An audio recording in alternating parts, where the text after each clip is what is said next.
Good evening and thank you for joining me on Black News Tonight. I'm Marc Lamont Hill. A shocking development for track star Sha'Carri Richardson. The 21-year-old is set to miss the Olympic 100-meter race after testing positive for marijuana. She accepted a 30-day suspension that ends July 27th, which would be just in time to run the women's relays. Richardson was expected to face Jamaica's Shelly Ann Fraser-Price in one of the most anticipated races of the Olympics. As the news broke yesterday, Richardson tweeted, "I am human." And this morning, she appeared on NBC's Today Show to speak on why she used marijuana. Like I tweeted and said yesterday, I'm human. We're human. I'm not encouraging anybody to do it. I'm not saying, oh, don't do it or anything like that. But if you choose to do things in your personal time or things like that, you just should know, all right, beware of the consequences. There's currently a petition at MoveOn.org asking that Richardson be reinstated and allowed to compete in the 100-meter race. At last check, the petition had over 130,000 of the requested 200,000 signatures. The case of Sha'Carri is a compelling one.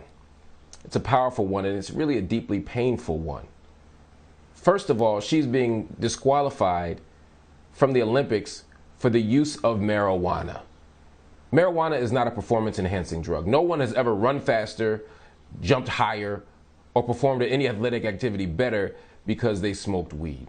So the idea of disqualifying somebody for marijuana is itself a problem. And it really is a throwback to the old days where we were skittish and afraid and even demonizing of marijuana in all of its forms. Instead of doing that, we need to accept that cannabis is a plant, that people can have a right to do it. And that's the irony. She's doing this in a state where marijuana is legal. And many of the same people who are controlling the Olympics, many of the same people who are jumping in line to say that she should be disqualified are people who are making money off of marijuana, who own companies for marijuana.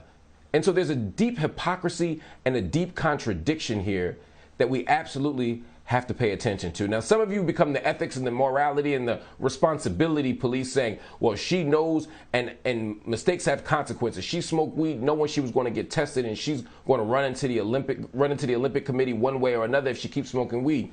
True. Mistakes do have consequences sometimes, and bad choices have consequences. And absolutely, if you smoke weed during the Olympics or before the Olympics, or when you know you're about to get tested for the Olympics, especially now that the threshold for weed in your system is so high, if you do that, yeah, it's a problem. And yeah, you do have to be accountable for that. And she has been accountable for that. She made a mistake and she owned it. She said that she knew exactly what she was doing and why she did it. And as a result, she said, I am human.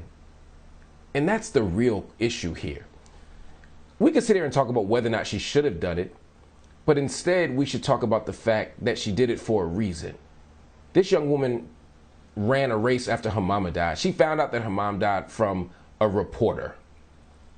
Do you know how devastating that is? When she embraced her grandmom, it wasn't just because she wanted to see family. It wasn't just because she wanted to celebrate. It was because she needed to be wrapped in love. She needed to be healed at a moment where she was feeling so much pain. That's the issue here. And we have to embrace that for her. So yeah, we can talk about whether she should have smoked weed or not, but let's talk about why this sister smoked weed. We celebrating her for her style and her confidence, her brashness. We love that orange hair. We love them long nails.